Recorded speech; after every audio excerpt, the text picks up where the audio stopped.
কবরের জিন্দেগিতে যাওয়ার পর প্রতিটি মানুষকে প্রশ্ন করা হবে, তোমার রব কে, তোমার ধর্ম কি? এবং নবীজি সাল্লাল্লাহু আলাইহি ওয়াসাল্লামকে দেখিয়ে বলবে, এই ব্যক্তিকে তুমি চেনো? তখন আপনি সাথে সাথেই তিনটি প্রশ্নের উত্তর দিতে পারবেন, যদি এই দরুদের আমল মৃত্যু পর্যন্ত করে যেতে পারেন ইনশাআল্লাহ। প্রিয় দর্শক, আরও বেশ কিছু আমলের কথা বলবো এবং ব্যাখ্যা বিশ্লেষণ সহ বলে দেব কিভাবে করবেন। তো আজকের ভিডিওটি ওই ব্যক্তি দেখতে আগ্রহী হবে যে ব্যক্তি চায় কবরের মধ্যে গিয়ে তিনটি প্রশ্নের উত্তর যথাযথভাবে দিতে। প্রিয় দর্শক, আমার বিশ্বাস যে ব্যক্তি নবীজি সাল্লাল্লাহু আলাইহি ওয়াসাল্লামকে অন্তরের অন্তরস্থল থেকে মহাব্বত করে, অনেক মায়া করে ভালোবাসে, সে আজকের ভিডিওটি সম্পূর্ণ দেখে এইখান থেকে পরিপূর্ণভাবে আমলগুলো শিখবে ইনশাআল্লাহ। আজকের ভিডিওতে আমি মূলত দুইটি পার্ট সম্পর্কে আলোচনা করব। প্রথম পার্টে আলোচনা করব দরুদ পাঠের ফজিলত ও কবরের ভয়াবহতা সম্পর্কে। দ্বিতীয় পার্টে আলোচনা করব কোন সেই দরুদ, যেই দরুদ পাঠ করলে কবরের জিন্দেগিতে তিনটি প্রশ্নের উত্তর সাথে সাথেই দিতে পারবেন ইনশাআল্লাহ। তো চলুন সর্বপ্রথমে আলোচনা করা যাক কবরের ভয়াবহতা সম্পর্কে। নবীজি সাল্লাল্লাহু আলাইহি ওয়াসাল্লামের আদরের কন্যা ফাতিমা রাদিয়াল্লাহু তাআলা আনহাকে যখন হযরত আবু যর গিফারি রাদিয়াল্লাহু তাআলা আনহু কবরের মধ্যে দিচ্ছেন, তখন তিনি কবরকে বলেছিলেন, ও কবর, বেয়াদবি করিও না, তোমার মধ্যে কাকে রাখতেছি তুমি জানো? যিনি হলেন সাইয়্যিদাতুন নিসাই ওয়াল জান্নাহ, অর্থাৎ জান্নাতের মহিলাদের সর্দার, এমন ব্যক্তিকে কি জান্নাত এই কবরের মধ্যে রাখতেছি, তুমি কবর এই তার সাথে বেয়াদবি করিও না। কবরের মধ্য থেকে কোনো আওয়াজ নাই। তখন দ্বিতীয়বার আবার বললেন, ও কবর, তোমার মধ্যে কাকে রাখতেছি তুমি জানো? শেরে খোদা আলীর স্ত্রীকে রাখতেছি, তুমি তার সাথে বেয়াদবি করিও না। এবারও কবরের মধ্য থেকে কোনো আওয়াজ নাই।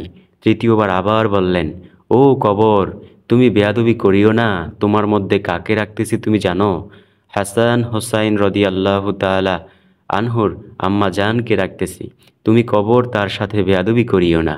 চতুর্থবার আবার বললেন, ও কবর, তুমি তার সাথে বেয়াদবি করিও না, যাকে না বানাইলে আল্লাহ কুল কায়নাত কিছুই সৃষ্টি করতো না, সেই নবীজি সাল্লাল্লাহু আলাইহি ওয়াসাল্লামের আদরের কন্যা ফাতিমা রাদিয়াল্লাহু তাআলা আনহাকে রাখতেছি, তুমি কবর তার সাথে বেয়াদবি করিও না।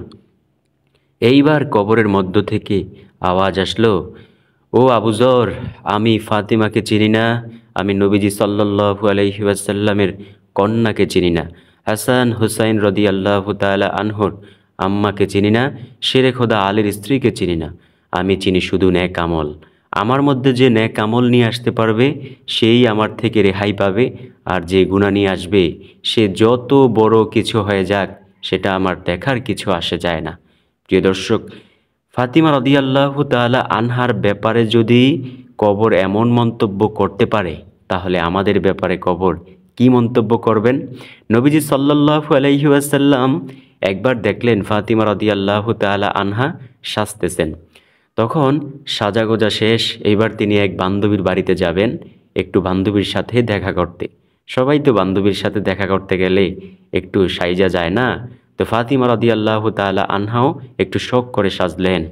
তখন নবীজি সাল্লাল্লাহু আলাইহি ওয়াসাল্লাম ফাতিমাকে বললেন, ও ফাতিমা, তুমি জাহান্নামের আগুনকে কবরের জিন্দেগিতে ভয় করো, এই দুনিয়ার এই রং তামাশায় মইজো না, সেইখানে গিয়ে যদি আমার পরিচয় দাও, সেইখানে আমার পরিচয় দিলে কোনো কাজ হবে না, সেইখানে পরিচয় চলবে শুধু নেক আমলের।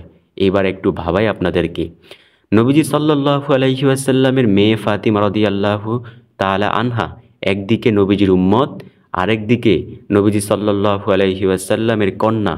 নবীজির উম্মত তথা আবার কন্যা হওয়ার পরেও, নবীজি এত মায়া করার পরেও নবীজি বললেন যে কবরের জিন্দেগিতে গিয়ে আমার পরিচয় দিলে কোনো কাজ হবে না।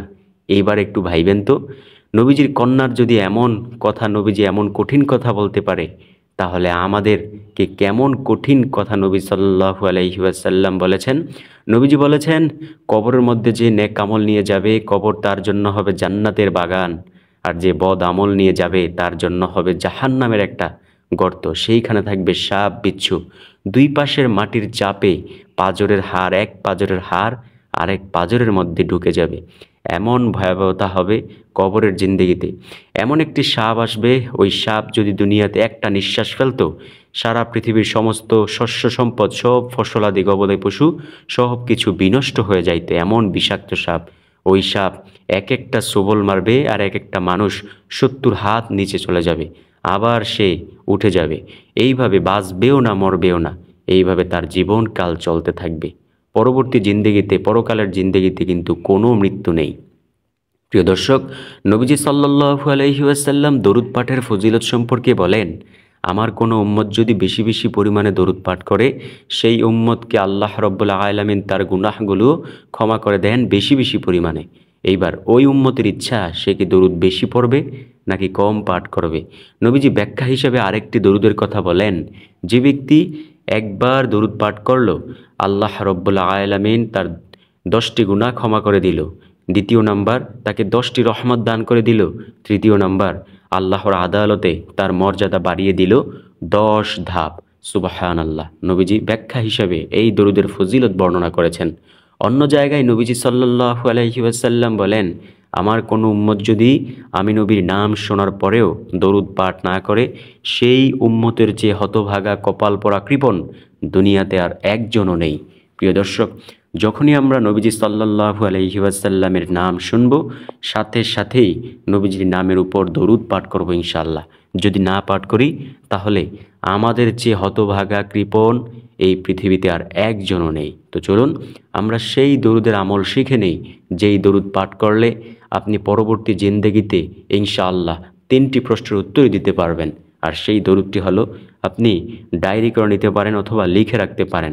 আর শেষে কিন্তু অবশ্যই ব্যাখ্যা বিশ্লেষণ রয়েছে, সেটাও না শুই না যাইবেন না।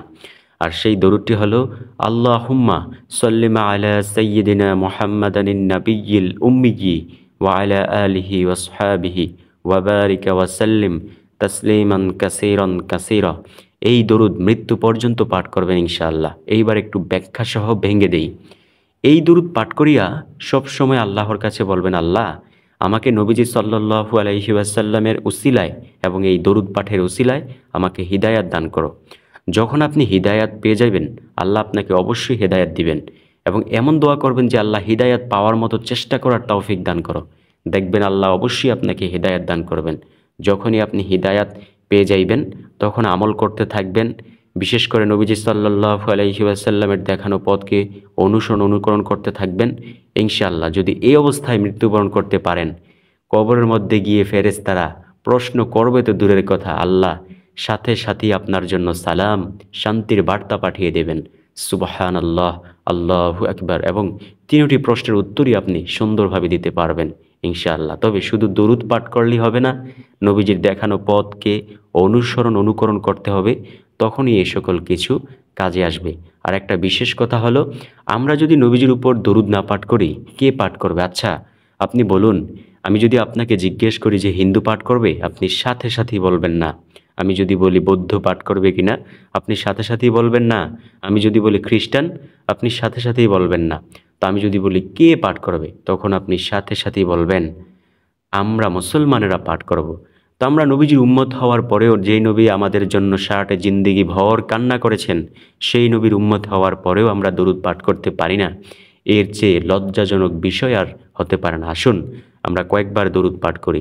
সাল্লাল্লাহু আলাইহি ওয়াসাল্লাম, সাল্লাল্লাহু আলাইহি ওয়াসাল্লাম, সাল্লাল্লাহু আলাইহি ওয়াসাল্লাম, সাল্লাল্লাহু